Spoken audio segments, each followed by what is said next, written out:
Let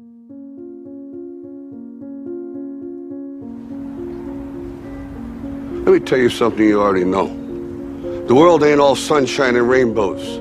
It's a very mean and nasty place, and I don't care how tough you are, it will beat you to your knees and keep you there permanently if you let it. You, me, or nobody is gonna hit as hard as life. But it ain't about how hard you hit. It's about how hard you can get hit and keep moving forward. How much you can take and keep moving forward. That's how winning is done. Now, if you know what you're worth, now go out and get what you're worth. But you gotta be willing to take the hits and not pointing fingers saying you ain't where you wanna be because of him or her or anybody. Cowards do that, and that ain't you. You're better than that. The most important conversation I ever had is with myself. And the shit I was telling myself was so fucked up, it was so wrong, it was so misguided. And other people start to write that dialogue for you also. And it starts to be what you say to yourself every single day. And I started creating a whole nother warfare, a whole nother battle started becoming. I was like, oh, hang on a second, Goggins. You have these tools. You have these tools. Your life was basically the perfect grounds for training for where you need to go in your life. All the beatings, all the bullying, all the, you going through learning disabilities, all the struggles. It was the absolute perfect training ground for you to go to where you need to go. And that's how I started looking at my life versus woe is me, poopy pants, kick a rock down the street mentality. It was, nah, God just hooked you right the fuck up. He hooked you right up, man, with the perfect place. You were training. For the first 18, 19, 20, you were training for this stuff, man. You have the advantage of everybody else versus, my God, they're so above me. They came from a great family. Mom and dad love them. They didn't have to learn, they didn't stutter, they didn't struggle. No, man, your struggle is what made you who you are now. So I started flipping this into a whole different, I started being a master of what I was scared of. I was scared of my mind. And I became literally a master of that mind.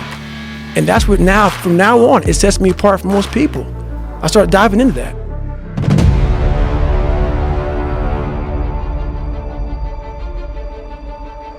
Hello, this is Les Brown, Mrs. Mamie Brown's baby boy.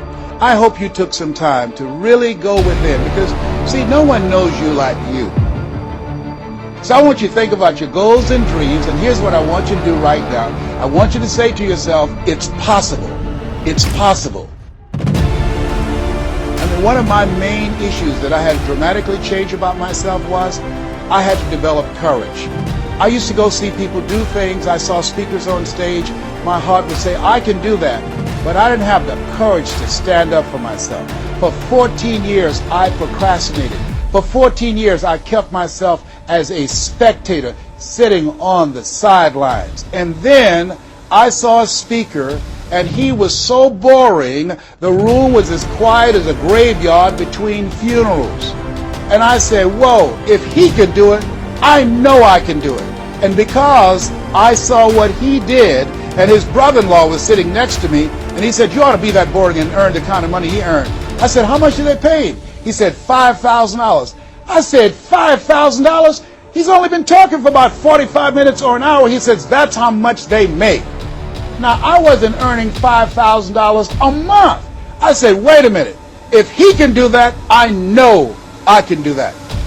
He gave me courage. And so at that moment, now that was a decision. I didn't have to have this example of somebody that was less talented than I was to give me the courage.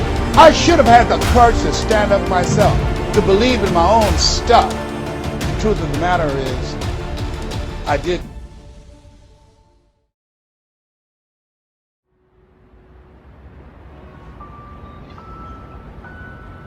I'm always gonna love you no matter what. No matter what happens. You're my son, you're my blood. You're the best thing in my life. But until you start believing in yourself, you ain't gonna have a life.